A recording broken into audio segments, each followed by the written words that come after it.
I can.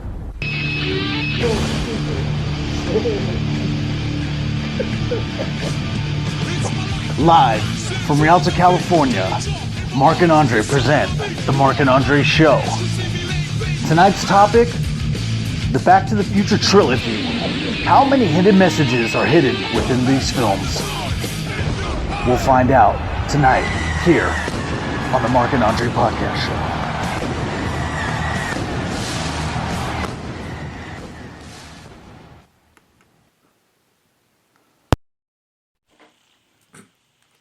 Ladies and gentlemen, welcome to another great episode of the Mark and Andre Podcast Show, the only film, entertainment, and conspiracy theory show on Spreaker.com. To our knowledge. To our knowledge. I'm your host, Mark Flores, and with me alongside is my co-host, the man behind Lyricology 101. Almost about 25,000 subscribers already on YouTube. Almost Lyricology 101. You guys better stay tuned to that. And I'm here with my co-host, a really good friend of mine. The sublet. The one and only. The second, but also without only. That's right. I don't know where you're going. Right. Yeah. I haven't introduced you first. I know. We just we're just gonna forego and then just go straight to Isaiah. Look, Mark, this is what Andre Gaynor, everyone. Isaiah Martinez, everyone. Hey. And we have Isaiah Martinez as co-host. No, Dr. Joyce Ruthers. How do you know? I'm on impersonating that fourth voice. Yeah, well, my opinion. We're doing a lot of extra work here for no reason. I know. Doing impressions of another person. We're just trying to bring all these extra layers. We got a ventriloquist in the building for the podcast. The main thing that you may find odd about this podcast today happening on a Saturday is that it's happening on a Saturday. We had to make up for, due to the fact that Thursday, Friday of the Thanksgiving upcoming weekend is kind of like the most busiest time to travel, to plan. And when I hit you up on Friday about the show, you told me you weren't going to be able to make it. You, Andre. Yes. And yes. This is probably the only time we had to reschedule. Yeah, but I don't think it. No one.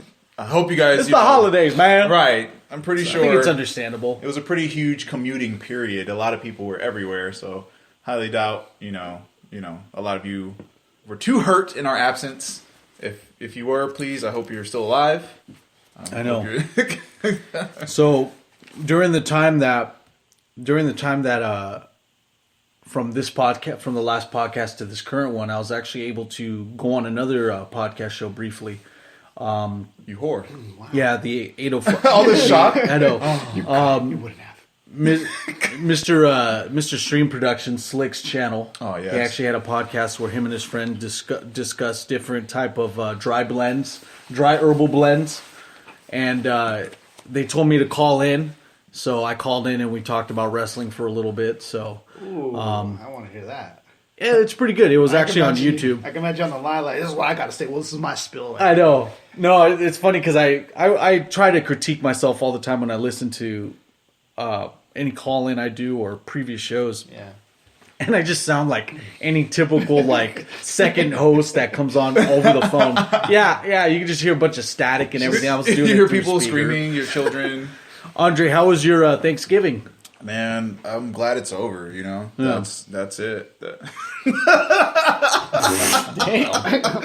I'm just glad it's all done. I'm glad it's all over with. I'm glad that day is done. Honestly, man, this time, I don't know why, but this year really felt more like an obligation than anything. Yeah. There was no family essence this year, so we ate, and then that was it. We ate and then we went home. It was the fastest, seriously, this was really fast. It was everybody came around, ate, and left. As soon as the food was done, they left. Nobody stayed to talk or anything. I also had that similar situation. Well, as soon as I had to finish my duty over at Game Swappers helping out, I left at about 4. And then I still had to go get rum popa or whatever that, it's more of like a... spiked eggnog. Okay. And I had to go bring it over to the family, and I was like, "What? Man, it was like a ghost town here. Where's this?"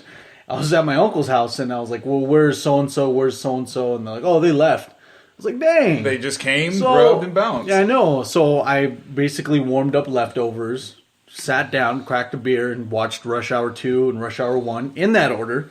And that was it. Nice. What about you? Nice. I don't believe in Rush Hour 3. Let me just. There was no Rush Hour. There was no Rush Hour 3. It was just me. Isaiah, what'd you do for? Just me alone. How was your Thanksgiving? in a cupboard? I was just alone.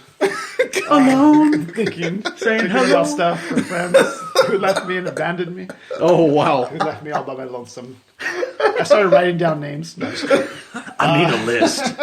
I made a list this Thanksgiving. Isaiah made a list for Thanksgiving because he's gonna give I'll back tell you pain 10 in the things I was holidays. thankful for. I'll give you some. It was all merry, everybody, a lot of smiles, a lot of like, hey, how you doing? Short, small talk. How's the weather? A lot of, turkey, getting fat. Me just, breaking my my gym life and kind of now regretting it. And that was pretty much it, man. That was all. Yeah. I mean, That was it. regret is, it's one of the finer aspects of It being a is. human being. Yeah, it makes comeback feel a lot more sweeter. The Yeah, I didn't know what to say to that. well, I'm glad you had a good time. After all that, I made a list. I made a list this Thanksgiving. I'm coming back with a gat for the holidays. Why do I sound like Wolverine? I know. Bub, hey bub. Hey, bub, I made a list. I'm all agreeing with it. Hey bub. So, whatever happened to those good old times where you're able to like have a grand Thanksgiving? I think that's all. I think that's Sears, and I think that's how J.C. Penney's wants you to think that. That's how Thanksgiving is. I think that's what they try to envision. Well, I don't. Maybe the sitcom, like the period of sitcoms being the strongest was like in the 90s, right? Yeah. And I feel like the aspect of family was also similarly as strong because it was like everybody sat down and had conversations. We had family members that were troublemakers, but they were there and we loved them equally. There was no judgment. We joked around and. Kids are playing, hurting each other, doing all that other stuff. I just felt like this year it was like, okay, we're just going to go to what's her name's house, get the food, and get the fuck out of there. That's what it felt like. It really was like, our culture maybe is a little too fast. I don't know. Or we're sick of Probably just getting older. But everyone is like it. I mean, even our parents. Yeah, it's like everyone ages on this planet. Right. It's weird. Yeah. And then a lot of that times, people are on their phones and stuff, so it kind of disconnects us. Yes. Whereas before, we didn't have It's that. like you're the most disconnected in this connected world. That's true. All right, thank you, Alan Watts. No, I wanted to go for Fox Mulder in that one. The day and age where we're the most connected, we're actually disconnected from the world through our cell phones, which connects us. Ooh. Well, what do you think? I like that. Quote me on that You have to one. rewind You already, that. rewind that, guys, for the live podcast. Pause it right now. Pause it, rewind it. Oh yeah, pause it. Yeah. Wait for a second. We're gonna repeat it. on live podcast time. Let's rewind that. I like that, man. It was good. How I like that, man. Write that down. You want to get let's get tattoos of that, man. What was the last movie you saw, Isaiah? Just a wind. I don't even know, dude. I can't Gone remember. with the Wind? Is that what you said? No. Just Wind, the sequel. The last movie I saw, Avengers, I guess, but I watched that at home. The I don't know. Avengers? Yeah, I just randomly okay. watched the Avengers. Okay. Actual movie that recently come out. You didn't watch any movies on Thanksgiving? No, I wanted to, but it's just work, man. It's just work. I understand. Yeah, for reals, it was work. There's what's in the theaters right now that's worth watching. What? They're putting out Doubtfire again, right? I don't know if that's coming on or not. It's gonna They're coming out with another Well, Mrs. Doubtfire? No, they're they're just bringing. bringing No, they're it just bringing back. the old one back, and then they're sieging a better Robin Williams face over the old one. Oh, it's going to be Zelda Williams, his daughter? Yes, Reprising the role? Yeah, with doing the impressions and everything. They're going all the way in on There's this. some good movies out there right now. I don't know. Bad Santa 2 came out. Bad Santa It's just 2. a good raunchy comedy. Oh, really? But- Did you see it or? No, Oh. I haven't. But I also heard It sounded like you did. we still have to see Hacksaw Ridge eventually, I guess. Yeah. The one I want to see is the Strange one, the Doctor Strange. You guys are Doctor Strange Oh, is man, good. Doctor I want to Strange see is- that one. Yeah. We actually have a review on it on a previous episode of the Mark and Andre podcast show. So check it out. Yeah, make sure you guys check it out. Thanks for putting me on game. Oh, no, that's no problem. You know, it's a good podcast. You should be a guest on it one day. Once in a while, huh? You know. You should listen to it one time. So, I've brought you guys here, the Midnight Society, to talk about one movie that I've been doing a lot of homework on, and I know you guys brush up on it from time to time, but Back to the Future, the trilogy. We're here to discuss it. And the way we're going to do it is we're going to briefly discuss, a bunch of the... We'll go in various segments of the show, of the trilogy, and then we'll end up cracking an egg or two to make one great omelet. Let's get into it. Yeah. But... Isaiah's all sweaty. Yeah, I know. It's because I've been watching it so long. I've always been coming back to reference it, and now we're finally discussing it. We're here. I'm fumbling on words right now. Whoa, I don't even know how to put it down. But I'm trusting you, Mark. I know that I'm trusting your wisdom as the leader. So let's go into baby steps here with Back to the Future. So Isaiah, what was the first time you remember your earliest recollection of actually watching Back to the Future? Earliest recollection of that. And I was definitely under 10 years old. Yeah. I remember seeing it on TV one day. I think I was definitely home. I wasn't at school. And I remember seeing it on TV. No. Once I saw it, I couldn't go away from it. It was very the whole thing about time travel caught my attention. The DeLorean, and just it glued me from everything basically. So at that point, I've always watched it from there on. I always come back, and when I see it, I basically have to finish the whole movie. I can't. You can't finish it. Yeah. I mean, you can't leave it. Yeah, I can't leave it. It's so interesting. So what about you, Andre? What was the first time you've actually seen one of the? Well, I remember my first bullying experience was through Back to the Future. I was in the theater, and right off the bat, he just came for my throat. Dude, I didn't want to laugh too early because I was like, man, is he for real right now? I was like, man, that's deep. But I was like, I didn't want to laugh too early. And so he said he's come up and it'd be like dead serious, like, no, I know, it really happened. But I was still trying to watch as he was choking because I was like, it's really good. But no, in all seriousness, my first experience with the film, I just thought the time traveling part was really fun. Like on a very general level, because I was very young, I was just like, "This is really cool." Like they're going in the past. Like that's the concept, as simple as it was. Yeah. At that time, it was just so fun, and it really was like. It had that vibe and feel of like a kid's film, like an E.T. or the Goonies or something. It had that adventure feel to it. Yeah. You didn't ever feel like you were watching an adult kind of movie, especially at that age. So yeah, I definitely saw it in theaters, and I thought it was fantastic. Oh, so you saw it in theaters? I saw it in theaters. Yeah. Nah, I wasn't even live, dog. No. I was gonna say, wait, hold on. I have the notes right here. Hold on. Andre's older than he says he is. Mark's not looking at the date. He's like Andre's time traveling right now. Wait, he's like, did I do this right? Andre's Back to the Future. No, VHS, baby. He went back to watch Back to the Future. Andre, great Scott, Andre. Because I'm looking at Mark, he's like, I'm all like, man, like, I'm all blown away too. Did I get the right info? While Mark's thinking about it, I'm all blown away. I'm like, dang, for real? Because I've never heard anybody my age watching in the theater. So I'm tripping out. I'm like, what? I was the one. Possible? I was like, it was me. Nah. That's twice Andre got me. All right, no more. Okay, I know he's got us twice. I watched it with my grandma, dude. I watched it with my grandma, and it was actually really cool. The time travel aspect was really fun. This is all truth. What about you, Mark? So I recently saw all three of them in succession, probably about almost a year and a half to 2 years ago, and I used to see 1 through 3 very on and off. And I would only catch these three movies either in the middle or in the near the end, or not ever all of it. I would always miss like 20 minutes of it, and I never seen any of the movies. I never saw all the movies in all their entirety before that. So then I had a movie marathon about a year and a half to 2 years ago, And man, I have been doing myself a complete disservice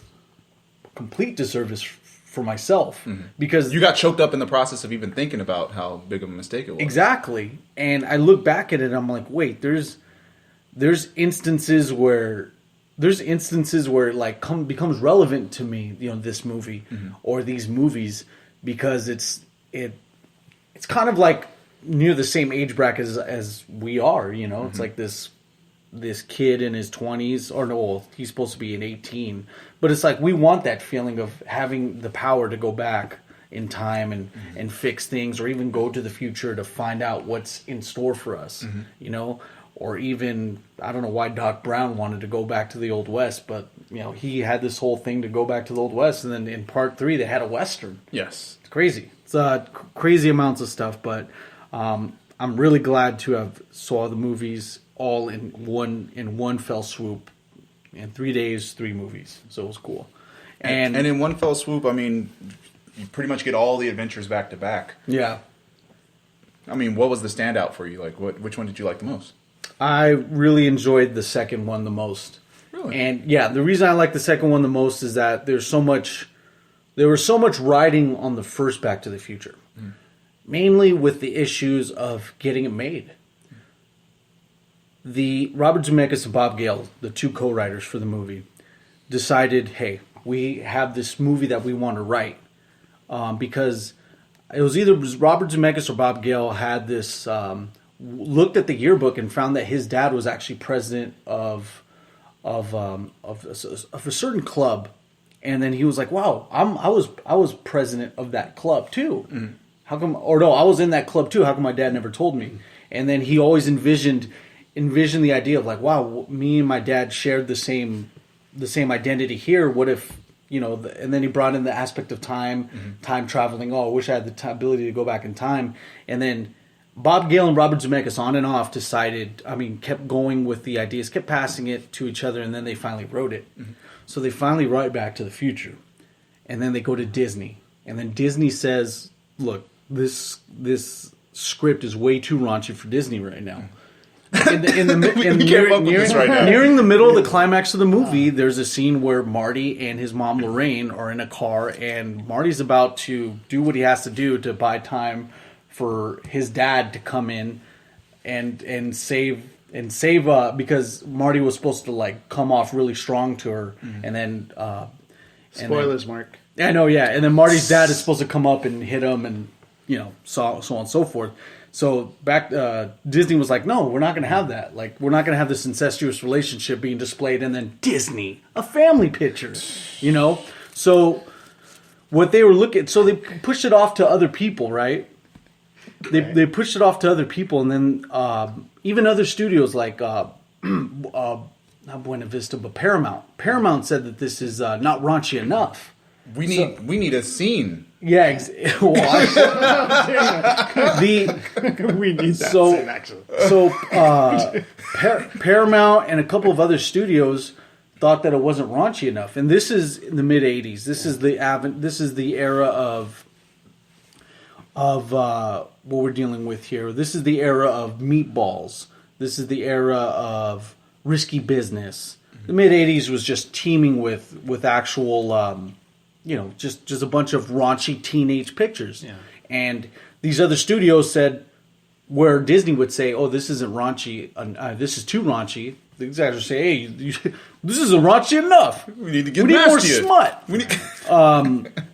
So, yeah, I mean, it was close to not even being made, which is crazy for me. Right. And they even wanted specifically wanted Michael J. Fox for this role, too. There was a lot of people that I forget what the gentleman that I was actually supposed to be in this role here. Oh yeah, Eric Stoltz. Eric Stoltz was actually Marty for 5 weeks, and they filmed 5 weeks. What did they not like about him? Because he was a Eric Stoltz is a method actor, and he became really invested into this character Marty McFly. And it actually became unfortunate because executive producer Steven Spielberg has to fire Eric Stoltz. And I'll paint the scene right now. So Eric Stoltz is with Steven Spielberg.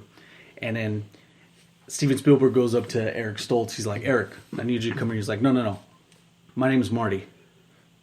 So he's that invested in his character that he's calling himself that. I mean, Marty, I gotta let you know something, Marty. Yeah. He had to get in character too. I know. Spielberg then goes up to him and says, "No, you're Eric, and you're fired." And then shoots him in the leg to let him know it's real. You're out of time. So You can't go back on this one. Yeah.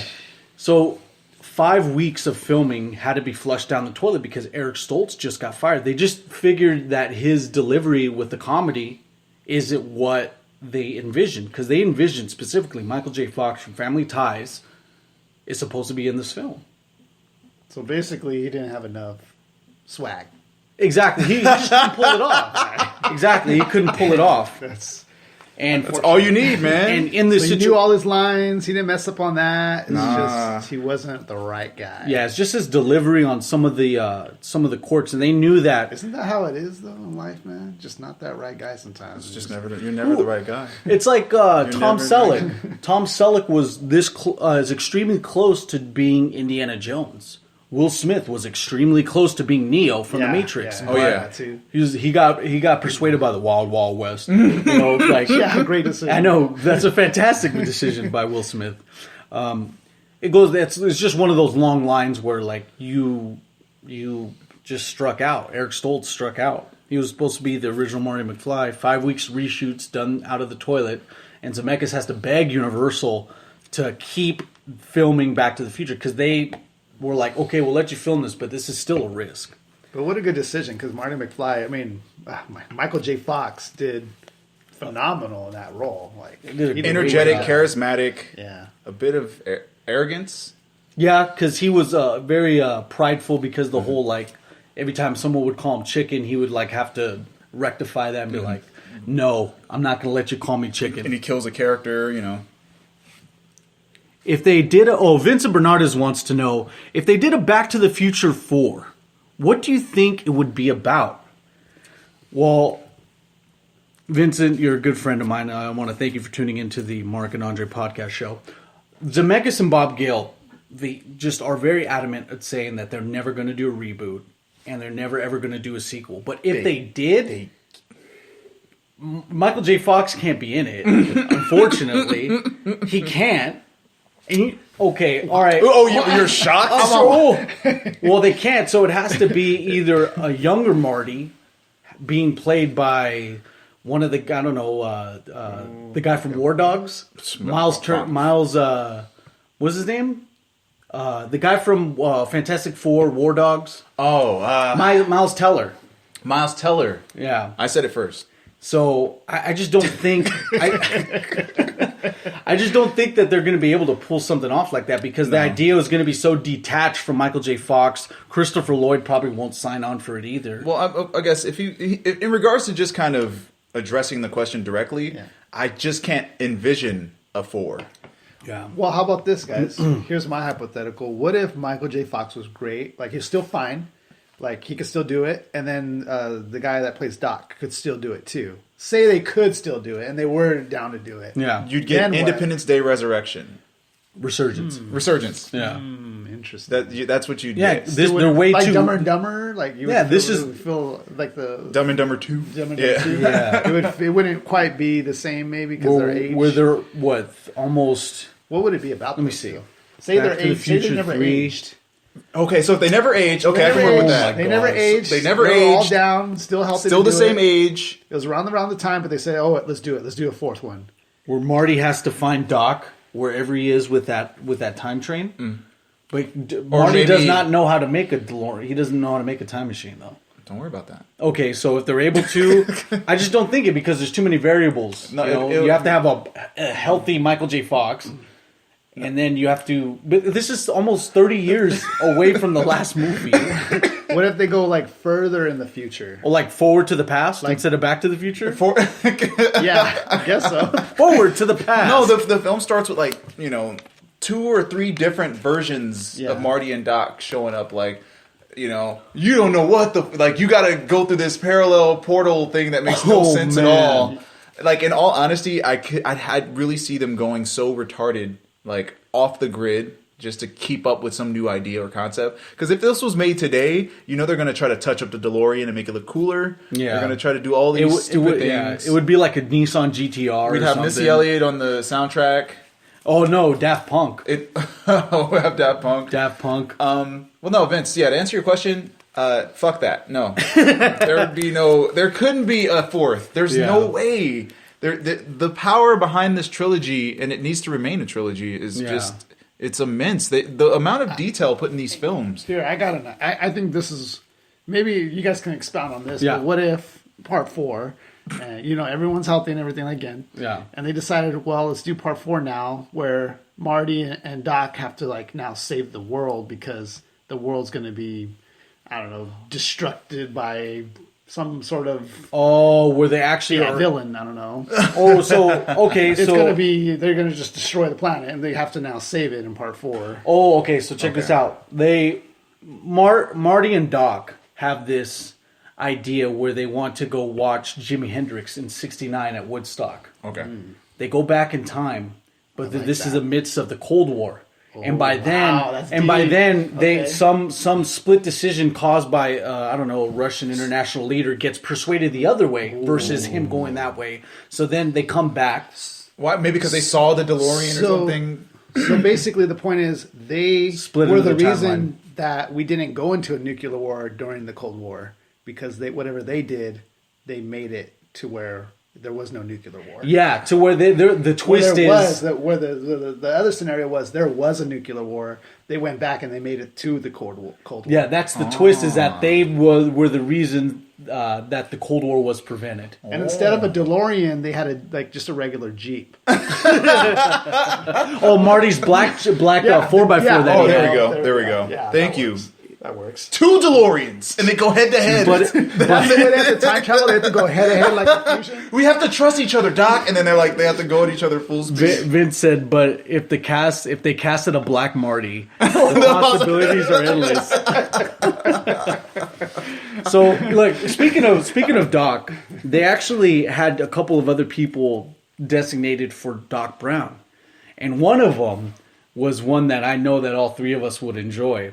Jeff Goldblum was extremely close to being casted as Doc Brown. Marty, you have to understand, once this DeLorean goes past 88 miles an hour, you will go then you will, Marty, will go back to the... Cut! Okay, seriously. Get to the freaking point. Get to the point, man. There's too much intensity in here. There's too much description going on. Man. Just get him in the goddamn DeLorean. We're precious time being wasted on your lines. Rob, I need more punctuations in the script here. I could see him working though. His eccentric style. I could see that working. Yeah, very eccentric style. Yeah. I could definitely see that. But it's so weird because it's gonna be 20 minutes. 20 minutes of us, and the extent. Imagine the director's cut with 30 more minutes of Doc Brown dialogue. Brought to you by yours truly. But I see the thing is, I don't think he could bring that type of excitement that Doc brought. The sense of adventure. Yeah. I don't think he could have brought that. He probably would have made it kind of more. I don't know, more. I don't think Jeff Goldblum panics. Yeah, he doesn't panic really. Like remember in Jurassic Park, he's about to die, and he's like, faster, "Oh boy, must go faster." I mean, Independence Day was. He didn't even. Yeah, there was no. I've never throughout seeing Jeff Goldblum in any film, I have never seen him in panic, yelling. Mm-hmm. Like he could be getting eaten alive, and he's just, what a predicament. Oh, here it is. Like he's getting bit by the T-Rex in a different scene, in a different Jurassic Park. Just The Twin Pines clock, the Twin Pines Mall clock is actually still available to view at the Point of Hills Mall in the City of Industry. Mm-hmm. So if you guys ever want to make a trip, the official clock that still reads 1:16 a.m. when the Libyans decide to intervene on Doc Brown's operation is still available to view. And why did he have beef with the Libyans? Because he took I think it's their plutonium. It's their plutonium that he took from them. Or it's the Libyans want that plutonium because in the beginning of Back to the Future, the TV turns on automatically in Doc Brown's house, and then they do the little excerpt on the news where it says there's missing plutonium from a space lab. So the Libyans want to capitalize and like find out where it's at. Oh yeah, you got to make sure you got your details today, brother. Right, dude. His eyes are all wide. There are some deep details in that movie. Oh, get ready. Sure. Prepare Buckle yourself. up. So are you guys ready for the original title of Back to the Future that was specifically given to... Take a crack at it. It was specifically given to from the head at Universal. One of the head execs from Universal. He was like, "This is what I want the title to be," and I think you already know it because we were already discussing. I just want to guess though. Okay, go ahead. The Time Bobbies. The Time Bobbies. What the hell is that? I don't even know where to go from there. My name is Marty. I'm not a time Bobby. The Time Bobbies. Good guess. Good answer. Good. I should be like Family Feud. Good answer. Good answer. There has to be So in that instance where he wants Time Bobbies, there has to be two guys that either Time Bobbies. Robert Redford and Robert Downey Jr. have to be casted in this movie now. The Time Bobbies. It has to be a movie about them in real life. What about you? Time Bobbies. I have no idea. Space Jammers. I don't know. It's Space Jammers. You're just like you're really close. You're really close. It was actually first the head exec at Universal wanted it to be called Spaceman from Pluto. And not even a joke. And yes, we'll get into more detail later in the podcast. But it was pushed. Still a planet? You know, it's back. We're in an in-and-out relationship with Pluto right now. Okay. The solar system's really like they're estranged. I grew up thinking, okay, we have Pluto, and then also no, there is no Pluto. No, because like Pluto's been tripping, man. He's got to get his life together. First it was a planet, then it's a rock, and then it's like nothing. But wow, Mark, that's a crazy title for. It doesn't work, right? It just seems Spaceman from Pluto 2. Right, Spaceman from Pluto 3. Like, and it's a Western. It sounds like it would be a bad movie. It just sounds like that would be a bad movie. It sounds very, you know, Back to the Future is actually very clever. Yeah. What mainly that same exec was actually saying that he didn't like the irony of it because it didn't make sense. Right. Because you can't go back to the future. Mm-hmm. It's like two directions going opposite of each other, and it's just the irony. Which forms the paradox of the whole situation. Right. So that's why the title is great. No, but this is what I kind of want to touch on real quick. Yeah. There's still a childlike mysticism to the film. Back to the Future made so much sense as a kid, right? You didn't go too deep with it. It was just like Back to the Future. Like, that was the name of it. Simple. Spaceman from Pluto would fuck that up for a child, wouldn't it? Yeah, I'd be like, what? It just sounds like cynicism from an exec, like talking from his high point, like his high pillar, and just like saying, "Oh, this Back to the Future," like really adding so much detail that a kid wouldn't. And there was a space in that movie where he was like coming from a planet or something, right, Marty? Mm-hmm. And that title's related to that, right? Exactly. Yeah. I don't think that's enough to put that as the title of the movie, though. So I think that was a good decision. So Spielberg gets that little written. I don't know whether they gets the written letter that they suggest that it should be Spaceman from Pluto, and Steven Spielberg was like, "Oh man, that was a great joke. I'm glad that you brought humor to our date today because that is not going to be the title Steven of this movie." Spielberg's intense, man. Executive producer, he doesn't play, man. He cuts throats, baby. So, you guys want to know another surprising fact here is that surprisingly, I can't handle all this. The sequel was never intended initially. Okay. Because the first was left open-ended. Mm-hmm. A sequel was a natural fit, but the date gap was 5 years between each other. And realistically, in our day and age, sequels are made 1.5 years apart. Right. This was 5 years. 5 years gives you a long time to either not make a sequel, never make it, or make a very strong sequel.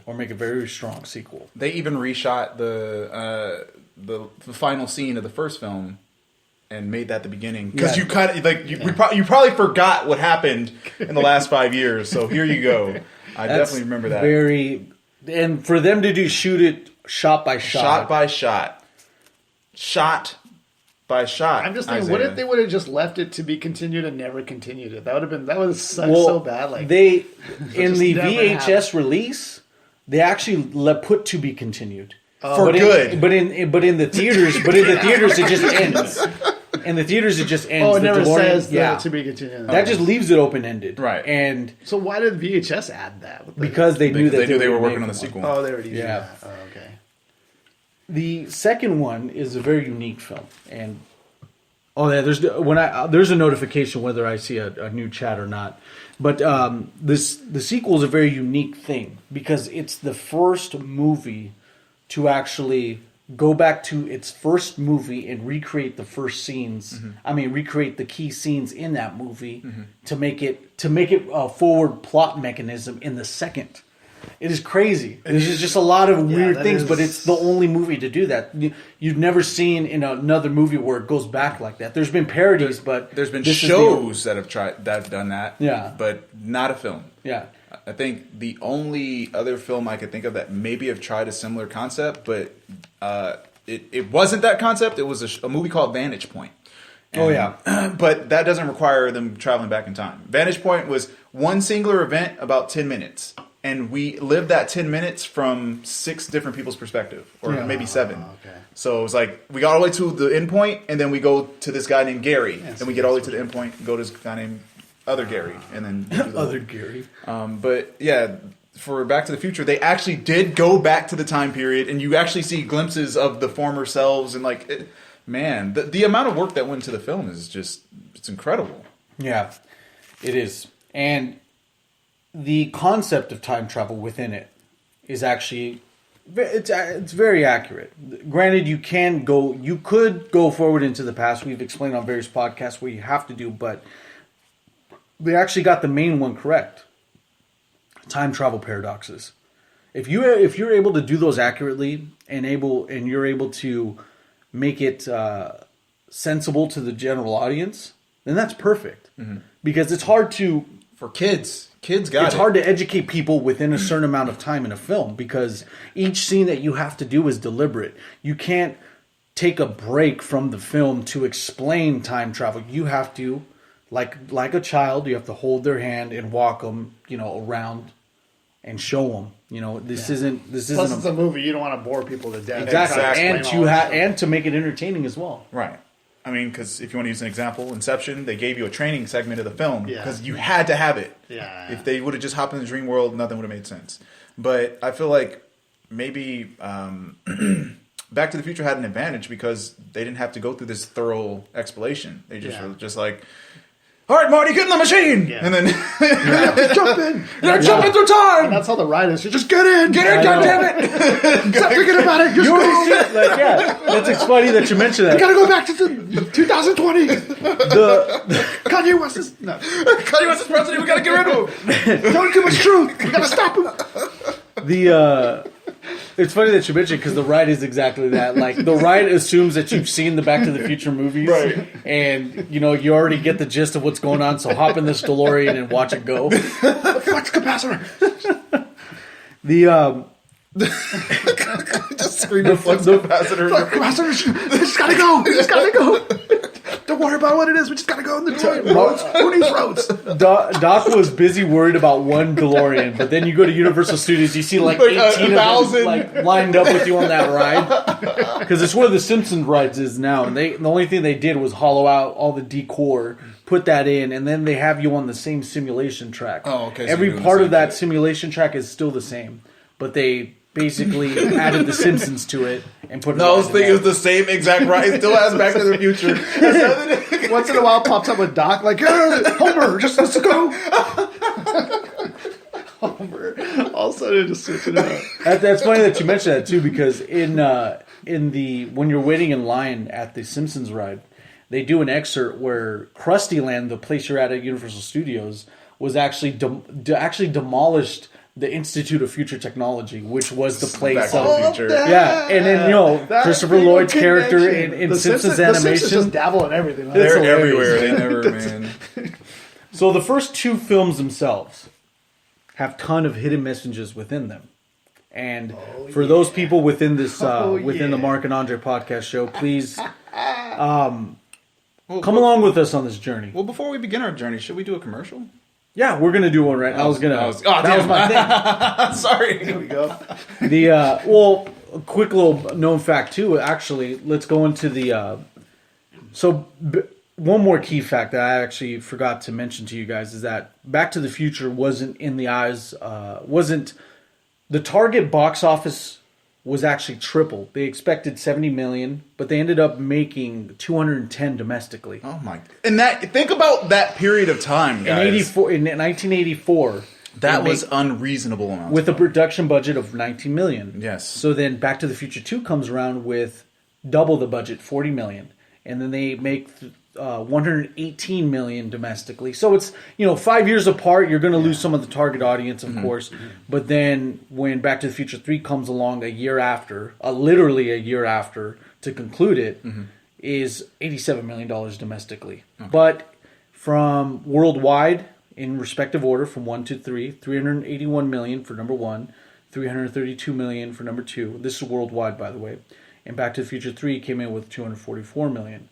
So this movie franchise almost made $1 billion collectively in 1990s dollars. It's insane. It's crazy. It's unreal. One thing about the third movie is that it's not good? No. Because 2 and 3 was supposed to be one big movie. But then Spielberg was looking through the script because Zemeckis and Gale wrote all 3. Steven Spielberg looks at the script and he's thumbing through and he's like, this has to be 2 movies. This is way too big to be one big movie. You'll do it, you're going to cut a few scenes short to make it all work. No. Each film, 2 and 3, have to be their own things. Okay. And it's crazy because imagine that 2 and 3 just being one big movie. They did shoot them all at once. And you can feel that they shot it all at once, too. I mean, just the overall tone and everything matches perfectly. You can watch them both back to back and feel like, this was definitely shot within the same period. It's a perfect transition. I feel like the transition from 1 to 2 is a little choppy, but then the transition to 2 to 3 is perfect. Yeah. So before we get into the hidden messages portions of the Mark and Andre show, back to the podcast. I came out with that one. I think that's pretty witty, huh? Yeah, that works. Oh, thanks. Back to the podcast? That's fantastic. I called it Back to the Future podcast. It was some cheesy. That's a good joke to bring podcast to the future. Good joke to bring to the table, Mark. No, exactly. You can catch me on amateur night. Let's go to the Game Swappers advertisement, and then I'll keep going here with the Mark and Andre podcast show. Hello, this is Mark Flores from the Mark F Podcast channel, here to let you know that this podcast episode is brought to you by Game Swappers. Come on down to Game Swappers, located at 4520 Holt Boulevard in Montclair, California, to buy, sell, and trade your current and retro video games from Nintendo Entertainment System to the PS4. Keep in mind that if you share any one of my podcast episodes through any form of social media, you'll get 10% off your entire purchase, or you'll get 10% more towards your retro game trade-ins. Follow Game Swappers on Instagram at GAMESWAPPERS. That's GAMESWAPPERS. Game Swappers. Buy, sell, and trade. Okay, so keep in mind, guys, that tomorrow at the Finish Line Sports Bar and Grill at about 12 p.m., we're going to have Retro Respect number 6, where you're able to buy, sell, and trade with other vendors that are going to be there. 20-plus vendors are going to be there to buy, sell, and trade your various retro items. I've seen VHSs, I've seen video games, sports memorabilia, pins, T-shirts, etc. Anything retro, it's going to be there. You'll be able to wheel and deal, buy, sell, and trade with other vendors. And you'll also be able to access their happy hour through their bar and grill. And if there's any other questions, just contact Game Swappers on their Instagram page at GAMESWAPPERS. So, anyway, guys. You should be in spelling bees. Dude, that's like Mississippi right there. You know what? I actually entered a spelling bee in the 5th grade, and one word that, you want to know the one word that got me expelled? That got me not expelled from school. From school? Get him out of here! Bastard! Spelled bat. F-U-C. Get him! Fuck! No, it was vanilla. Vanilla. Yeah, I spelled vanilla incorrectly at the 5th grade spelling bee, and it traumatized me for life. And I've been a grammar Nazi for a long time. V-A-N-N. Yes, I double end it. I double end it and double L it. And then he just falls to the floor and he has a seizure. And he's still disqualified because you're not allowed to have seizures during expelling. Not only are you expelled from this contest, you are actually expelled from school. If you say N one more time, N.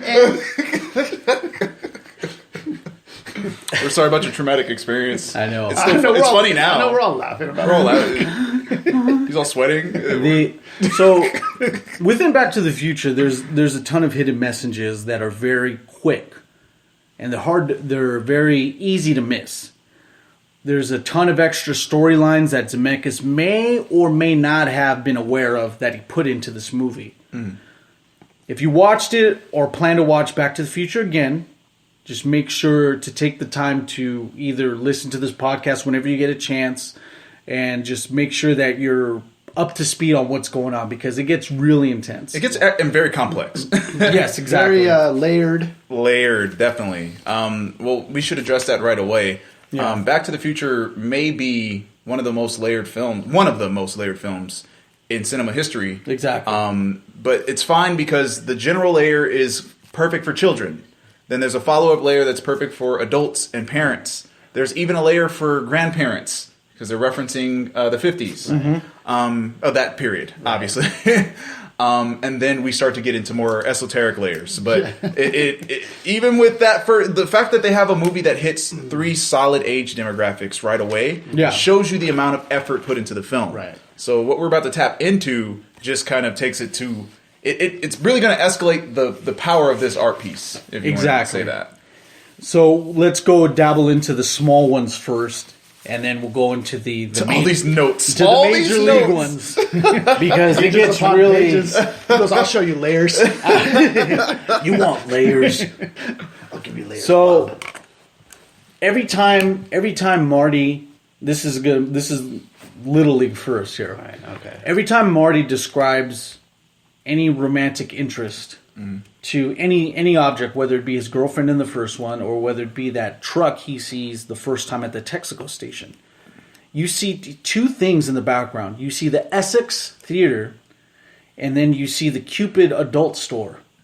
What a lot of conspiracy theorists want you to believe is that there's a ton of sexual innuendo within these films. If you look at Back to the Future, the title itself, you see CK at the first back in back, CK, and then you see future at the bottom with FU.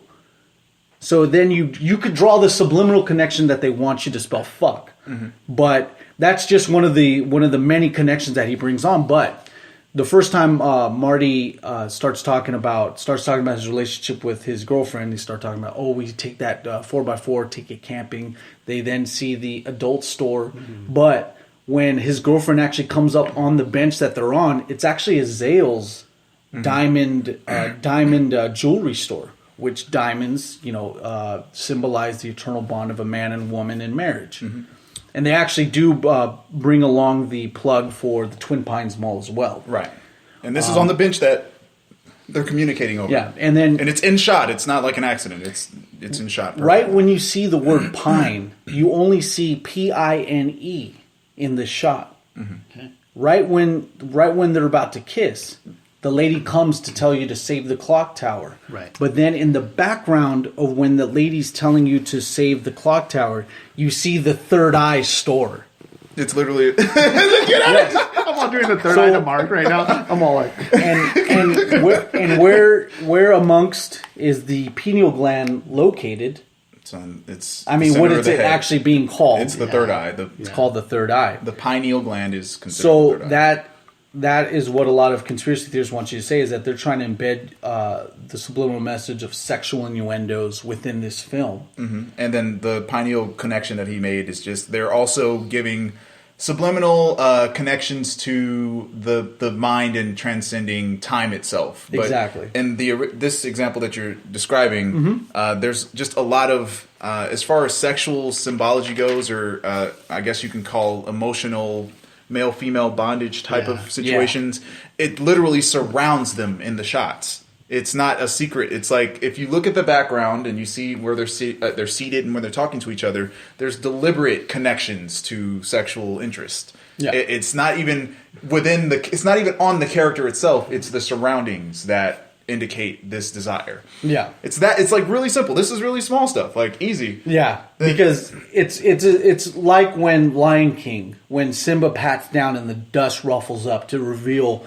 sex. Yeah. Have you saw that one? Have you heard yeah. of that? Yeah. It's just you've seen these various stretches of subliminal messages. It ruined my childhood, by the way. But yes. Had to restart my childhood. To some guys, oh, best childhood ever. All going off to Nala. I know.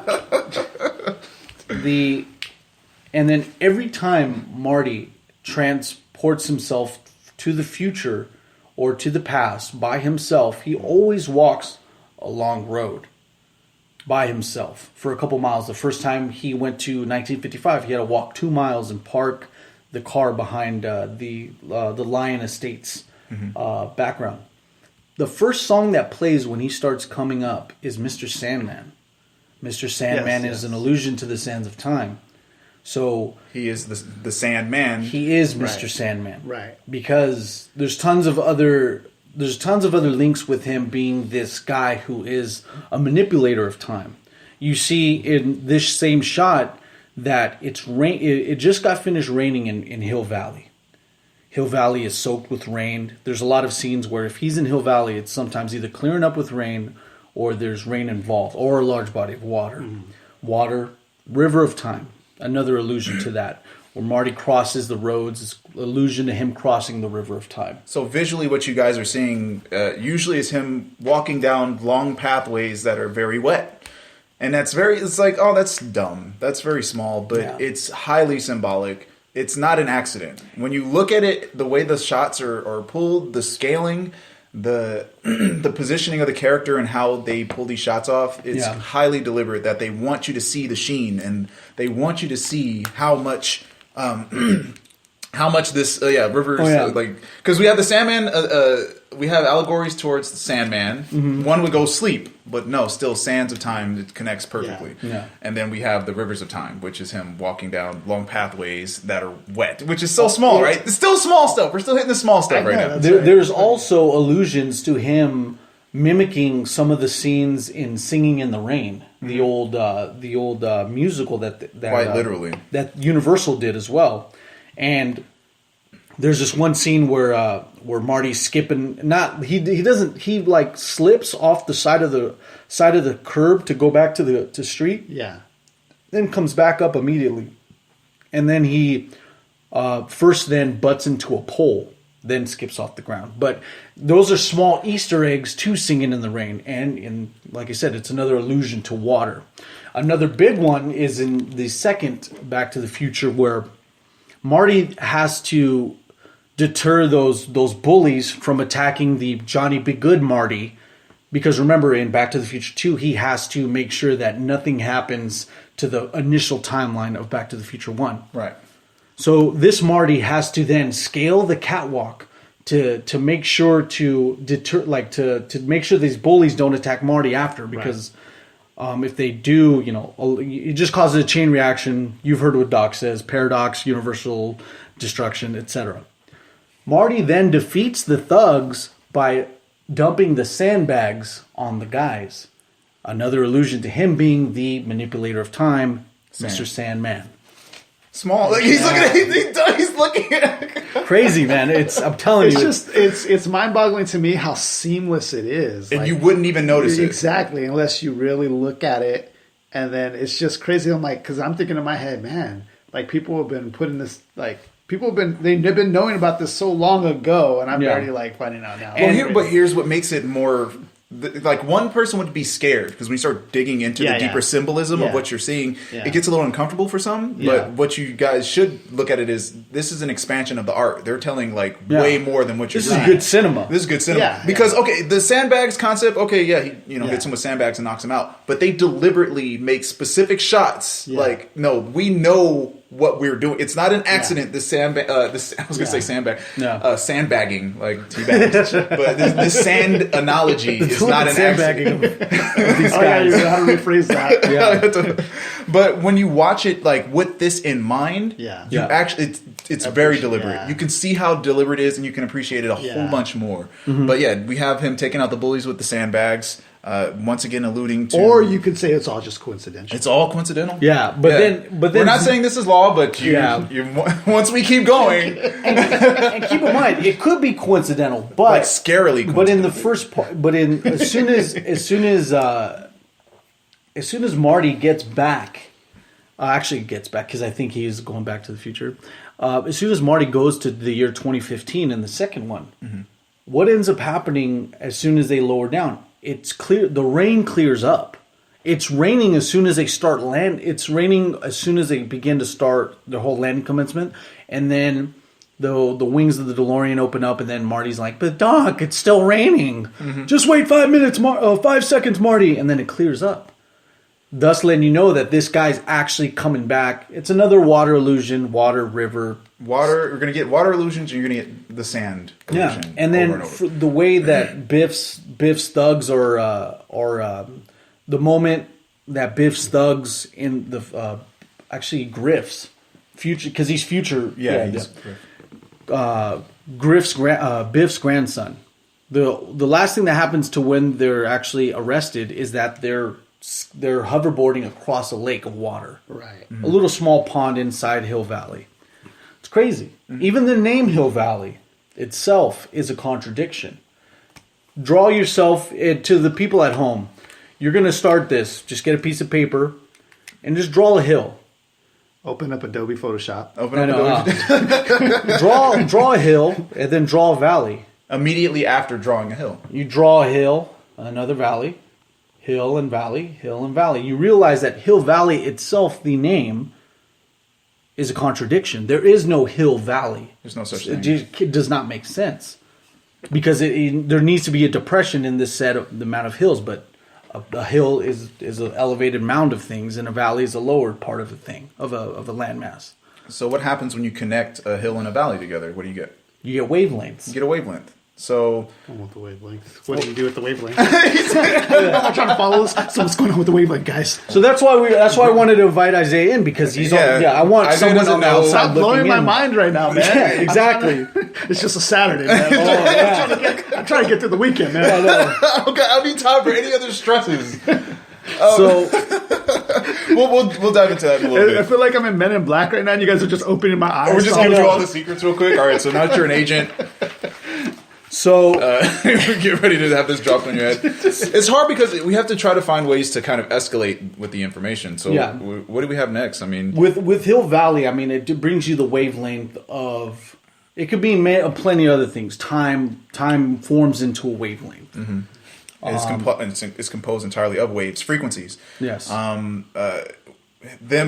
have to get to a certain speed to resonate at a certain frequency to disappear. This is a wavelength. Like the city that they live in is the main location that you spend in all three movies, right? Mm-hmm. The entire place that we are experiencing time travel take place. So it's another allegory to time itself. Yeah, because everything that you see in the film is in relation to time. Stop with this dumb face. Come on, I know. He's all sweating. So yeah, and Andre brings up a great point. Hill Valley is the source to where all these time changes. We see Hill Valley in Back to the Future trilogy in 3 parts. We see the future of Hill Valley, the past of it, present, and the past, present, like very great past. Yes, exactly.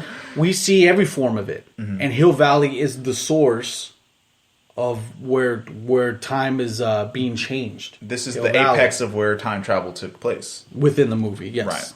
Definitely. It's just insane to even think that. And this is yes. So, my question was in the Western. How does it not change? Because they go back in time further. How does that not change the first movie and the second movie? Wouldn't that change everything? Well, see, that's the thing. Every time they go back to in the past, they're assuming that from point A to where they traveled before point B happened, they have to assume that all the events already took that place. led up to point B have to happen exactly how they happened. Like what if I didn't? What if I'm late to an event because I showed up a little later and got coffee spilt on me? Those are variables. You know what I mean? Right. So they have to assume, Zemeckis and Bob Gale, they have to assume that all the events that happened at point A, between point A and point B, had to have happened exactly as it happened the first time. No matter what. It's just, that's one thing you It's already can't happened. assume. It's already happened.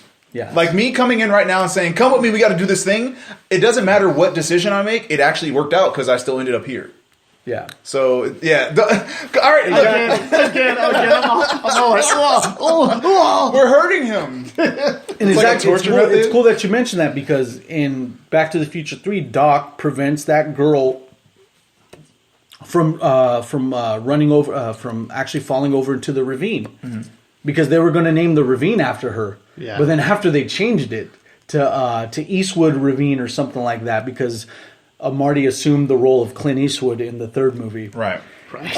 Yeah, exactly. Just Right. took Clint Eastwood. The first thing that they say after he says his name is Clint Eastwood. What kind of name is that? My name is Clint Eastwood. what is the real Clint Eastwood gonna do when Oh man. So let's go into the conspiracy portion, because then We're just now hitting that? Yeah, exactly. We're not even in conspiracy. So there's tons of allusions to the assassination of John F. Kennedy in this film. Do you know that? It's just another mind-boggling point. Once you bring up another thing, John F. Kennedy, my mind is blown again. Yes, exactly. Should we just we should My put him mind on just game? didn't- Okay, afterwards we're gonna help you out. I know, no, don't worry about We it. got you, man. We got you after. But you're gonna have to endure the torture of us breaking your brain for a second. Isaiah's the beautiful example, because there's probably a lot of You viewers guys that are probably do the same reacting thing. a similar way. So in the first movie, when Lorraine brings Calvin Klein, as she knows Marty, to dinner because his dad ran him over with a car. Right. Lorraine's like, they're having dinner and stuff like that. Lorraine's dad brings in the TV, and then they start talking about the show and stuff like that. And then Marty asks, "Can you tell me where this house is?" And he's like, "Oh, this is over on so and so drive." Don't. And then Marty looks up and says, "Oh yeah, that's over on John F. Kennedy Drive." And as soon as he says John F. Kennedy Drive, you see Marty make a finger gun point down at an angle with one eye closed, as if he's simulating a sniper rifle shot. He did it perfect. It's not an accident. It's Mind John you, F. he did Kennedy it with Drive. a gun like that. He didn't go, "Oh, that's John F. Kennedy Drive," and point and He wink. did John F. Kennedy Drive. But winking, pointing, it all symbols up to you lining up for a sniper shot. And then they go, "Who's John F. Kennedy?" And then they say, "Who the hell is John F. Kennedy?" So remember that. But remember the middle name, actually the last name of Lorraine's dad, Baines. The middle name of the successor president to John F. Kennedy is Lyndon Baines Johnson. So they have the They liberally take a dump on JFK just to do it. I don't know why, but they did. It's kind of like a transitional, he's the successor through his name. Yeah. It's a lot of symbolic, and it's so much illusion and symbolism that you just have to trust us. Yes, but and it sucks because it's actually a lot easier to visually show you guys. But I think just giving you all this stuff with that in your head subconsciously, if you watch the movie, you're just gonna go, "Oh my god!" So, so we have JFK. Then he ends up going down to go see Doc, right? Yeah, on the former. Well, in the past, this isn't John F. Kennedy Drive, but to Marty, it is John F. Kennedy Drive. So Doc lives on John F. Kennedy Drive. Okay. So he goes there, and as soon as he's knocking on the Doc's barn or whatever, he comes out, and what's the first thing you see on Doc's head? It's isn't it toilet paper or something? Or? Well, he has a wound on his head. Oh yeah, a wound on his head. The wound is in the exact same spot that JFK was shot. Oh my gosh. I'm getting out. Right. It's the exact position where JFK was shot. So then there's even more. Don't tell me that. No, telling it you, keeps going. Yes. So it totally skips after that. It just goes to another in part 2. Marty looks into the mirror of Blast from the Past, where he sees the Gray's Sports Almanac. Yeah. he sees a photo of Jimmy Carter, Ronald Reagan, and Richard Nixon. They're in actual photo form, 2-dimensional.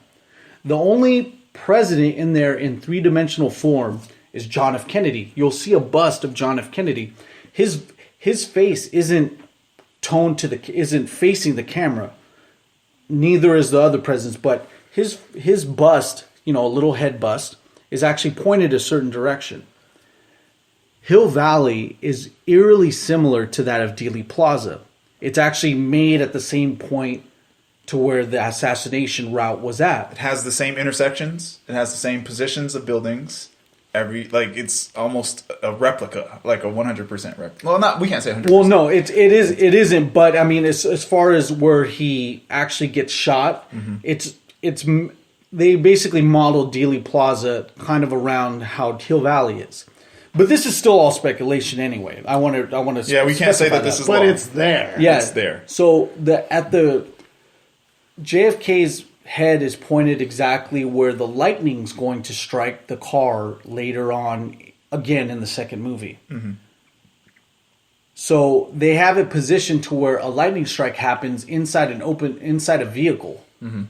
So this is kind of like an allusion to where JFK sees where an incident's going to happen inside a car, mm-hmm. to where they're going to, an incident's going to happen where it's kind of like showing you the symbolism of JFK knowing that something was going to happen before everybody else knew.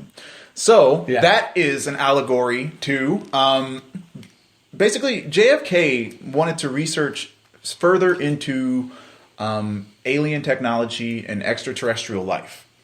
Amongst secret societies and stuff like that. And all that. He wanted to go deeper into all of these concepts. Mm-hmm. So he ended up kind of going too deep and finding all the information that he wanted, but surely enough, he ends up getting assassinated. Mm-hmm. So the entire film, especially the first one, mm-hmm. And actually they touch on to it in the second as well, this is all an allusion to JFK learning too much about alien technology and being killed for that. But the entire film itself is about an alien technology like time travel. Mm-hmm. So everything is an illusion. Everything parallels. JFK is all throughout the entire film. Also, the creation of the atomic bomb, right? Mm-hmm. The creation of the atomic bomb, I wish I had the year. It's not in there. But the creation of the atomic bomb is also tied to that wanting to learn more about alien technology. Because it's like, that is such an immense power. What more can we learn, right? Right. So Albert Einstein, I forgot whether it was his birthday or the day that the atomic bomb was created. That's the doc's address. His actual street address is the very date that the atomic bomb was created. Or either it was Einstein's birthday. Yeah. But there are tons of allusions to him being an Einstein-like symbolic representation of things. Yeah, because JFK is not directly addressed. He's just in background stuff throughout the entire film. So is this like the perfect movie ever? It's the best movie, in my opinion. One of the best movies of all time. One of the deepest. I know this is just one layer of really. This is not. Oh, dude, we haven't even gotten to. Exactly. We haven't even gotten. Like, this is not even. Yeah, we're scratching the surface here. That's I don't know. That's another reason why I'm starting to appreciate this movie more because there's so much Easter eggs in it. Dude. There's so much. It's like a basket full of a bunch of Easter eggs. You just got to dive in. The almanac itself is called Gray's Sports Almanac. I like how you dive into another thing. Right? Oh no, because we have to. Yeah. So the almanac is Gray's Sports Almanac, right? Yeah. So Gray's Sports Almanac, an allusion to it's basically letting you know this is Alien Gray's forbidden knowledge, right? Because Marty in the Gray Sports Almanac would have then the possession of a lot of things that if he actually took it back home. If he were to take it back and know a bunch of things about sporting events. With that information, he'd have as much power as he'd like, right? He could abuse that in whatever way he'd want to. Yeah.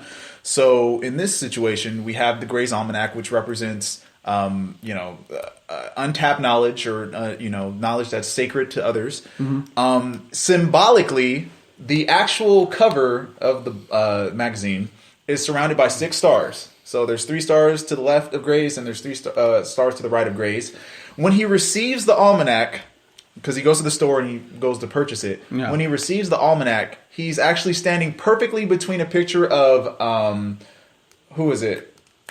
he's standing precisely in the middle of two images of moon landings, regards to NASA, space travel, etc. Yeah. So it's all an allusion to him getting sacred knowledge of something that's beyond our reach or our grasp as human beings.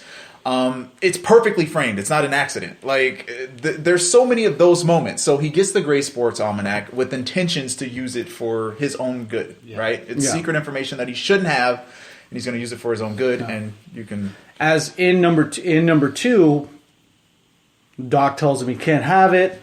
Biff then acquires it and gives it to his 1955 self to then become a richer person. So Marty tries to prevent this by going back to 1955, the point where he gave his younger self the almanac to then become rich. So the times that Marty wants to have control of the almanac, at that point he actually becomes, as soon as he has a little bit of it during the climax leading up to when he actually fully has it, the moments he touches it, he actually is into it. He's in tune with future technology, either with his past self or with the hoverboard. Every time he touches it, something either from the future or from not 1955 happens. Something of a higher knowledge happens. The time leading up to when Biff chases down Marty in the hoverboard, there's a struggle inside where they filmed it at the Griffith Park Tunnel. There's a struggle of where is Biff going to take it or Marty's going to take it. Right. Marty ends up grabbing it, and as soon as he grabs it and he actually fully secures the Gray Sports Almanac, what happens? Doc comes down, floating as if he were a UFO. Yeah. With a white. He's never had a white light come from the bottom of his car ever, right? Yeah, right. But now it's a pure white light, pure shooting down on the floor with the streamer, and then he gets. This is when Marty takes up, grabs the streamer, and then floats off with Doc in the actual DeLorean, right? As if it were a UFO abduction. Now, if you don't want to go with the UFO illusion, then we go to the tunnel illusion. When we go through portals of time, what do you see? A massive long tunnel, and then at the end you see a bright light, and then you are released and you're in a different place. Right. Yeah. So that whole entire experience is based entirely on that as well. It's another allusion to time travel once again. Mm-hmm. They're doing this over and over throughout the film to the point where it's like they want you to realize that we are telling multiple stories within this same story. Yeah. Damn, there's so much. I'm thinking I was gonna say now what I was saying part 4 would be a good sequence because now all the stuff I heard about John F. K. It would be like a perfect part 4 then to deal with that. Just bring JFK comes back. Let's just save JFK in the fourth one.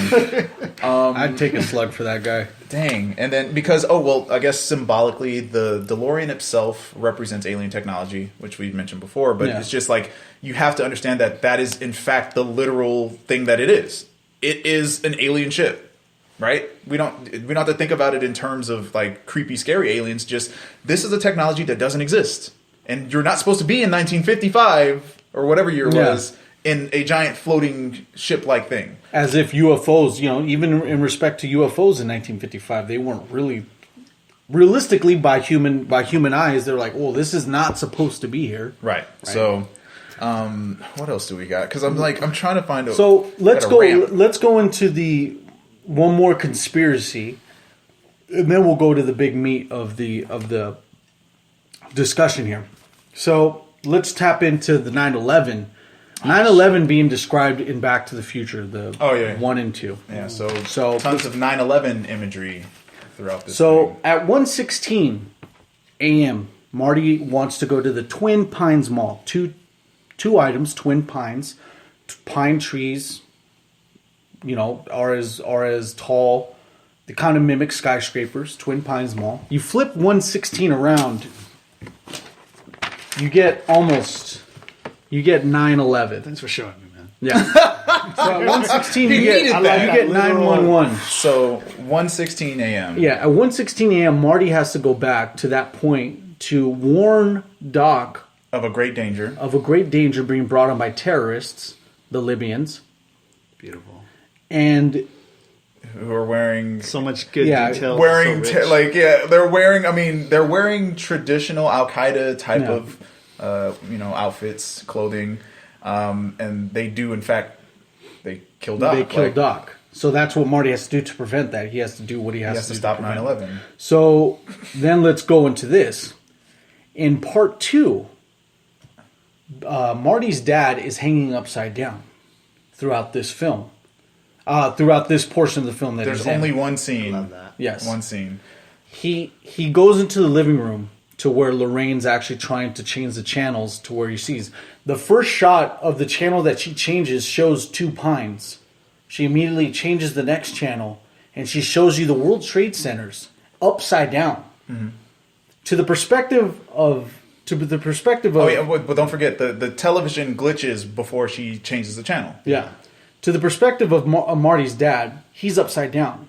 This is the only point in time in me seeing cinema that we actually have a perspective of a guy's feet being half, like, from the leg up being shot to where you need to see his feet. I've never seen that. Don't forget, there's a Statue of Liberty in there as well. Exactly. There's an actual picture within the room. Right. And in regards to framing, guys, so the camera is framed in a way to where we're seeing a couple of people standing, and we see the legs of the upside down character, and we get a perfect shot. Excuse me. Wow, what was that? We get a perfect shot of the screen, and then we have just in the bottom right of the screen a Statue of Liberty. And then we're having her flip through channels. This is like probably a 3 or 4 second scene. Yeah. And she's just flipping through channels, and then they find something that they want to watch. Yeah. Now, obviously, since this one character, and they're saying this is the only time in cinema history, period, that a character is just hanging upside down for no actual purpose. I mean, in the movie, they said that he was upside down because he messed up his back. Yeah, and keep in mind too that they wanted to make sure that you didn't recognize Marty's dad because Crispin Glover, the guy who was initially part in the first one, asked for too much money in this one, and they were like, "No, we can find somebody." So, this was pretty much, this was informing you to look at the perspective upside down. Yeah. So if you flip your perspective upside down, when the TV glitches, it glitches in a downward motion that simulates how the Twin Towers fell. Yes. And sure, you guys can say that's just the craziest coincidence in the world. But look what happens when you look upside down to 116. 116, you get 9/11. You get 9/11. Twin Pines, At the Twin Pines Mall. It was Twin Peaks, Twin Pines. The Twin Pines Mall. Okay. The Twin Peaks Mall. So then we keep going into this. Marty is trying to tell a message to Doc about what's going to happen in 30 years. So 1985, 30 years in front of that is October 2015. October 2015 is when Robert Zemeckis made a film called The Wire. And it was about the tightrope artist. The tightrope artist about the World Trade Center. He literally fulfilled his own theatrical prophecy. And that is very odd. Like, that's very odd to do. Like, that's dedication to a detail that's 30 years old. And it's too much detail. That's too much detail. Exactly. So why would he do that on accident? If you have to, so consider all of those other details we mentioned and think like maybe he really did go through all of this detail to try to tell you something. Yeah. Because he really did fulfill like his theatrical prophecy. He did it on the exact day. He had the day perfect, and it was a day that you release films. It wasn't like an accidental day, like it would have been a Wednesday because he didn't scale it right. Yeah. He scaled it perfectly for a release date on Friday. Like, come on. From 30 years, he's still, and he didn't, he's like, I'm not going to be dead or anything. One thing I forgot to mention that Back to the Future 2 was actually released was actually released on the same day that JFK got assassinated. Yes. Why not? Why not? Yeah, exactly. Why not? November... Well, it's my mom's birthday, November 20 something. What? Of course, November 22nd. Oh my god! Of course, I forget. So yeah, it's just crazy to see that this stuff is like deliberate. So number 2 was a deliberate. If you were gonna talk about JFK in the first one, and then you just bring it back to full circle in the second one, why not debut it the day he gets assassinated? Right. If you're going to continue what you're doing. But with 9/11, they want to let you know that this message is brought to you by theaters. It's brought to you by film. Mm-hmm. Every time Marty realistically plays our role in Back to the Future, where we're the time traveler unbeknownst to our abilities. Right. Every time Marty goes through and goes to the future or the past by himself, he does it 3 times. Mm-hmm. He goes through the film photo booth. The 2 tire streaks go through that, and then in the first movie leading up to the second, he goes through the Essex Theater, and in the third one, he goes through the drive-in theater. So this is the representation of us going on the journey with him. Going on the journey with him and actually knowing about certain events. So every time he transitions through time, he uses a form or medium that deals with film. And it's like blatant. It's not an accident. Like, again. And what I like too is when you see that trail of fire, you match that up with that 9. That's that building. That you're about to. That 9 I was going to bring that up at the. No, see, you bring it up to where 9, and then the 2 tire streaks bring up 9/11. And you see the wire going across the 2 strips of. Oh yeah, trust me. There's even more to that. There's more to that, dude. So it's like this. I don't know whether or not I think the 9/11 one is a little too vague, because if they would have done the year, I would have been done. I would have been like, if they were just 01 somewhere or wherever, that would have been it. But I mean, a lot for him to complete his his prophecy. Yes, exactly. That's just crazy in itself. I mean, that's a lot of effort going into a concept. And then, of course, it's far-fetched, because who in their right mind would go, since this one character is hanging upside down, I should view whatever he's seeing upside down as well to get a message about something I don't even understand yet. We can't even fathom what 9/11 meant yet. So whatever warnings that these could have been, it's just beyond us, right? Exactly. If anything, it was just to symbolically kind of prepare you, because you couldn't tell somebody what 9/11 was and how it would work. I think back then, at this point, the Twin Towers were a marvel. They were the tallest buildings in the United States. They triumphed over the Empire State Buildings. Mm-hmm. Now, what we had was there's tons of 9/11s in cinema, but it's just eerie, to see those now. It's just really cryptic, right?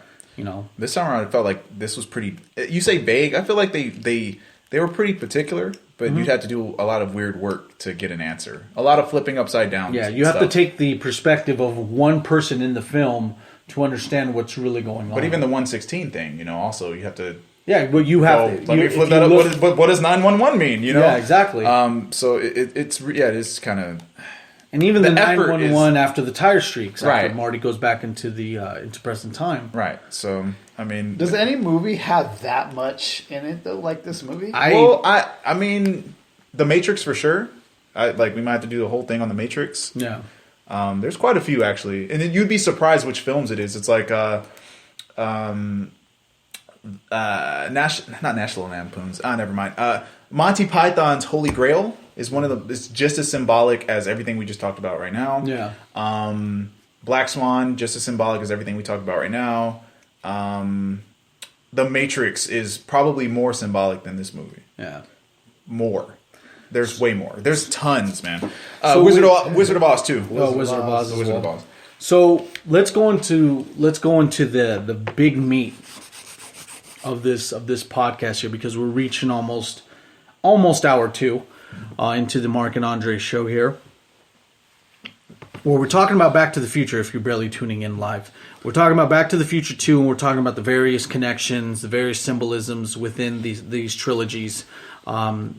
I encourage you guys, if you guys are barely catching on with us, to listen to the whole podcast, because we are getting really deep into talking about the symbolism within the Back to the Future trilogy. I feel like we've been pretty safe this whole way through. We're subterranean right now. Yeah. We need a submarine to talk the rest of this. So now we're going to be talking about Greek mythology. So the premise that I want to set up for you, Isaiah, to the viewers, to the listeners at home, is that Marty and Doc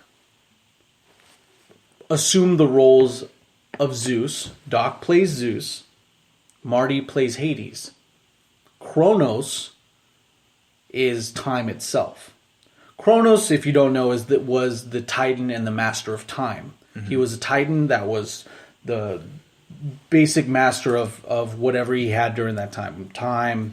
He had other powers as well. Mm-hmm. Zeus, during the actual war against the Titans and the gods, was the captain of the gods on Olympus.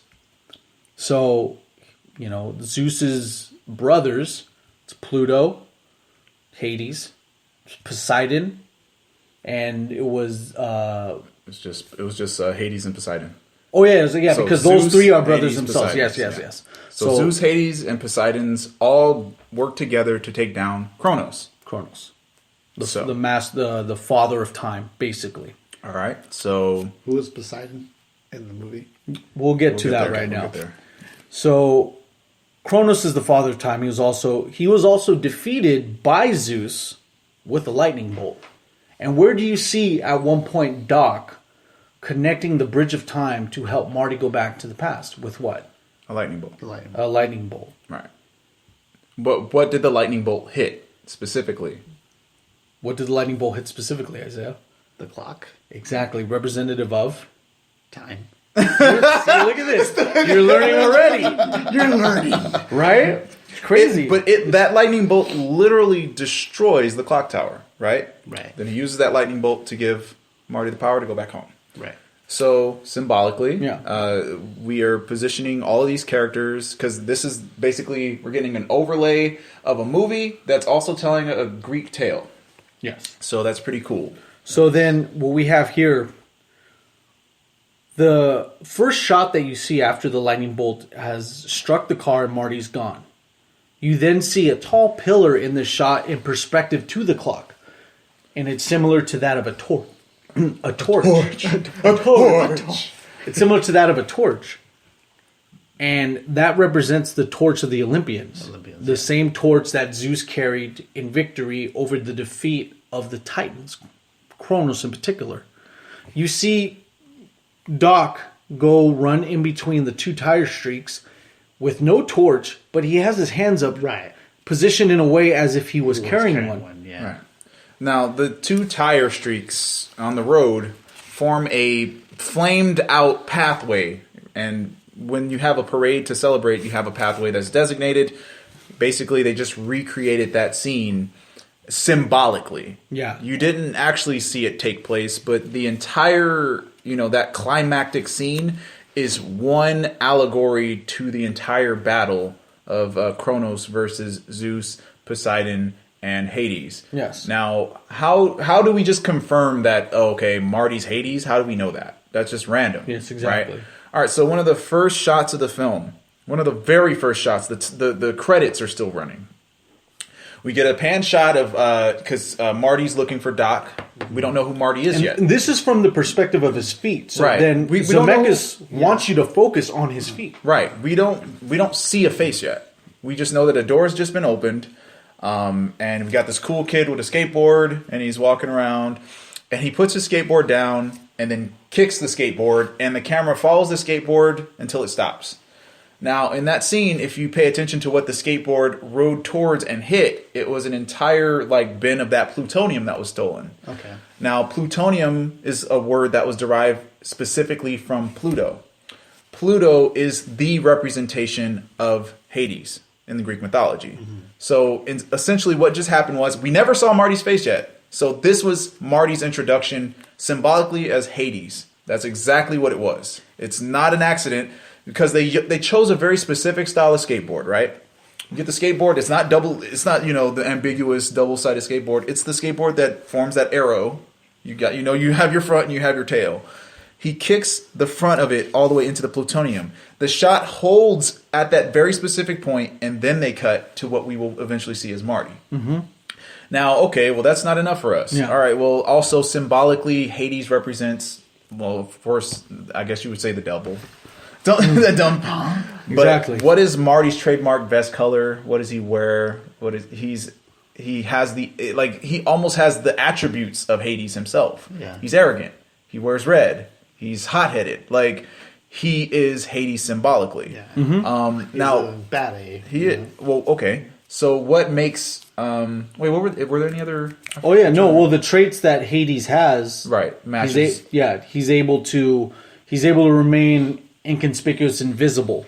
Oh yeah, there we go. And even one of the traits that Marty does in number 2 is that he wears a black hat, glasses, black vest. The only time you'll ever see him do that is in this part where he has to remain invisible and deter the attention away from him, because he's actually going to meet another form of himself back in the first part. This is still in respect to number 2. And he is the only person in the entire series of the period, the whole trilogy, the entire trilogy, who actually almost becomes he starts to disappear. So he almost completely disappears. That's the only time anyone's ever seen that for a character in the entire film. Mm-hmm. Oh, that's just a coincidence. All right, fine, whatever. Let's do the other one. The first time Marty travels back to 1955, he crashes into a barn. Mm-hmm. Then all you see is this. The way the DeLorean's positioned after it crashed, it runs similar of an alien spacecraft landing into the dirt, and then lights coming out. Mm-hmm. Marty's then in this radiation suit to deter him away from plutonium. So he comes out in this yellow suit. The kid and his parents and everything look at him, and then the kid reads a comic book, and it says Spaceman from Pluto. Mm-hmm. And he goes, an alien! Which is also the original title of this whole movie. He literally holds the comic book up. An alien! And he holds the comic book up, and the cover looks exactly the same, and it's Spaceman from Pluto. So that's how we got our title. If that wasn't a bigger identity, the slight one about him kicking the skateboard into the box of plutonium should have done it as well. So, man from Pluto, there we go. We've got our connection. So we have Zeus, and now we have Pluto. All we're missing is Poseidon. Now, where can we find Poseidon? Realistically, he is the god of... I'm not sure, actually. The sea. Okay. God of water. The water, the sea, the vast ocean. Yeah. So, Marty has to go to this event at the school. Mm-hmm. The Enchantment Under the Sea dance. Right. Marty then goes in the first movie, walks up. Oh, actually, this is the second one because he has the binoculars. So Marty goes up, and the first scene that he sees within the binoculars is a shot of his dad, played by Crispin Glover, next to a statue of Poseidon. Just chilling. Just chilling for no reason. It's a Enchantment of the Sea dance. You don't realistically have to have Poseidon there. Couldn't get a girl yet to dance with, man. So. We were dancing with Poseidon. You had to chill. You had to look like he was doing something, chilling right But that's so all three, Zeus, Poseidon, Hades, Kronos, all accurately represented within this one part of the second movie. It's crazy. Well, how does Christopher Lloyd represent Zeus? Right? Oh, we can take the easy route. He has white hair. Zeus is envisioned with white hair. He's always draped in white, if you don't notice. Mm-hmm. He's always draped in white. But one of the character traits of Christopher Lloyd throughout almost every film that he's in, actually, no, period, every film. Yeah. Every film Christopher Lloyd is in, he is always a character that gets struck by lightning. He's always a character that's surrounded by lightning. He's always a character that conjures lightning of some kind. Either that or he's like a deity-like status. Yeah, just like a... So if you look at Pagemaster, he was the wizard that controlled the world of Pagemaster. He also shot lightning. If you look at Roger Rabbit, the Who Framed Roger Rabbit, he was the one that actually had control of Toontown. And then when he was attacking and fighting everyone, he was shooting lightning out of his cane. He's Uncle Fester in the Addams Family, who was struck by lightning and didn't get phased by it. And now he conjures electricity from his body. Angels of the Outfield. He was Al. Why did he dedicate his whole life to lightning? So and then if you look at his name, Christopher Lloyd, Christ. You just put that link in there, and then Lloyd, man of great holiness. Yeah, just man of great holiness was Lloyd. I think it was a Welsh or a Scottish term, something of that nature. But there's a lot of allusions to Christopher Lloyd himself. But we'll even go to just Zeus has the power of lightning. He was able to use lightning to defeat time. Right. Just to reiterate. Right. So, and they make sure that he was the catalyst because he was the one that linked together the plugs and survived and then fucking died from getting struck. And those two streaks that go all the way up and then cross with the wire that's still inflamed represent the symbol of Pisces. The symbol of Pisces, which brings in the new age, correct? Yes, it does. So what happened was when Zeus and his brothers defeated Kronos, they celebrated the new age. So the sign of Pisces literally is made after he goes running, like he won, and did his victory dance. That's where we get the sign of Pisces, which is also in the same shot of the 9 with the arrow and the 9/11 symbology. The thing is, I feel like we are very loosely throwing all these concepts at you because they're not really this loose. They're actually connected so well that if you watch the movie with that mindset first, you see it the whole movie. So if you start this film and go, Marty is Hades, Doc is Zeus, and don't worry about Poseidon, and time itself is Kronos, then we are seeing an epic battle of them killing time or actually manipulating and breaking time. Mastering it completely. Kronos symbolically also represents death. Yeah. Because time itself within Back to the Future is the villain. You have to make sure that you conquer time in order to achieve your will. To go back home. To either go back home in various instances or to change time to benefit yourself. Time needs to be defeated within this film and within 2 and 3 respectively as well. It's just a lot to take in, but it's just, I'm telling you, that's why. And we can't go any further. I think we'll stop there. Just stop there. It's a lot. No, because there's more. Take me further. No, we're good. We're going to stop here for the sake of our listeners. Take me further, man. I think that's really good for you guys to at least get the concept in your head. If you guys are really kind of I just want to learn more, then honestly, I hate to say to go to YouTube. Go to YouTube and just type in, Back to the Future symbology. Don't go for Illuminati symbology. They're not. Yeah. They're goofy. Don't listen to those. After I was done looking at the symbology of the Greek mythos, then I started dabbling into this. There was this other account that started talking about how Back to the Future was this whole sex-driven movie, and it's all about sodomy. And there were so many reaches. I swear, this guy had to be Mr. Fantastic. This guy was just reaching everywhere for explanations of things. It was. She held out a can, which is symbolic for a butt, and then she waved the butt to his face. Not even a joke. It was really reaching. And if you guys really want a thorough understanding, but you guys are going to have to read, unfortunately. There's a book called Cinema Symbolism, and this is written by a master Freemason, and he basically just, I don't even say he's exposing movies. He's just you guys don't understand that these movies are not just this simple film that you go sit and watch. You have to really sit and pay attention to what's happening. Exactly. So one of the in Cinema Symbolism, he covers about 20 or 30 movies, but the big ones that he covers is Star Wars, Back to the Future, The Matrix, The Wizard of Oz, and a couple, actually the monster movies like Frankenstein and stuff like that. Oh, yeah. But he goes very, very deep into these things. Seriously, he uses his Mason intellect and he shares every last detail and angle and all this other stuff. So in regards to Back to the Future, he goes through all 3 films in their full detail, and he's going to express everything that we just shared with you, but probably a lot more concise. Yes, exactly. And he actually tells it to you in a very specific order to where it's kind of small, and then he gets gradual and scares the crap out of you. And the best part of it is he doesn't do it live. Exactly. So once again, the book is called Cinema Symbolism. It's not a Cinema Symbolism by Robert Sullivan. So if you guys are interested, check it out there or go to YouTube. It's Choose Your Poison. One thing I want to actually give you guys with a final thought. Thanks to Jerry Springer for letting me. I want to thank him for actually bringing the idea of a final thought.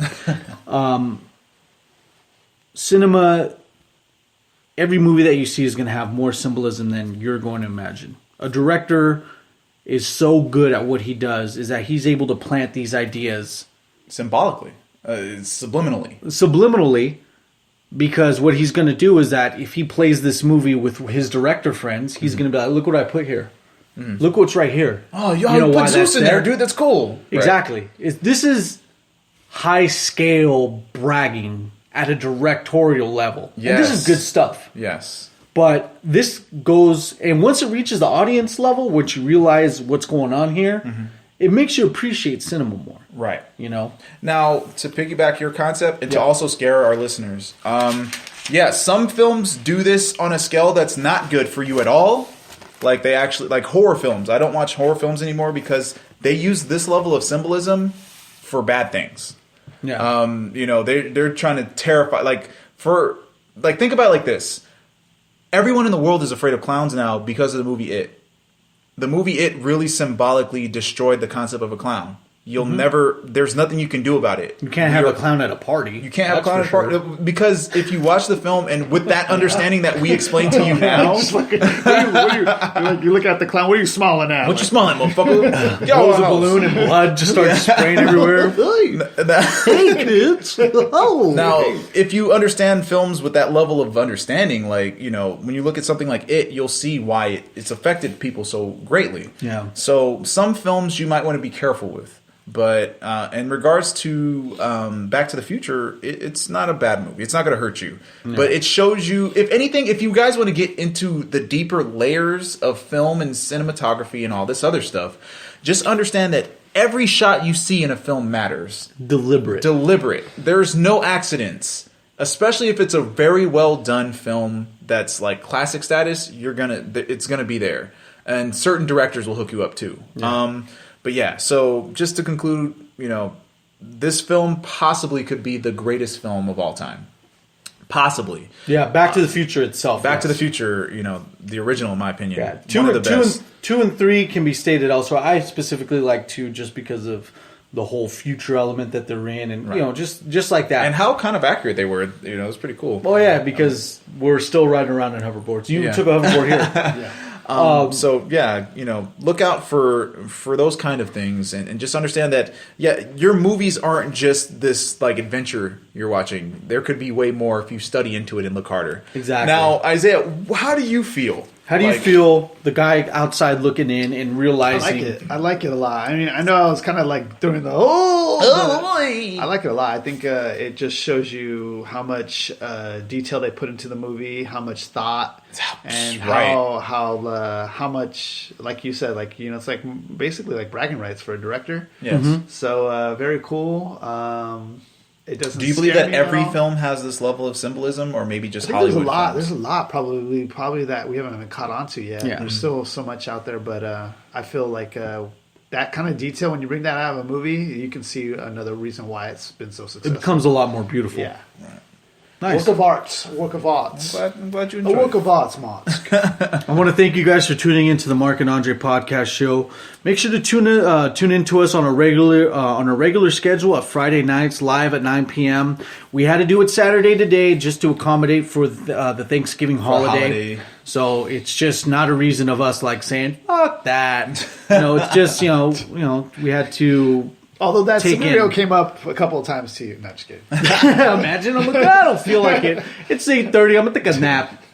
I want to let you guys know that the Mark and Andre podcast show is still going to be going full force. We're even going to be introducing Let's Plays on the Game Swappers YouTube channel. So if you want to see Mark and Andre play video games and talk crap about them, it's going to be the best time you'll ever see in regards to that. But other than that, you guys have a good night. I'm going to leave it to Andre to do a shameless promotion for Lyricology 101. I have to pee. So Andre Gaynor, YouTube.com/Andre Gaynor. I have a channel called Lyricology 101.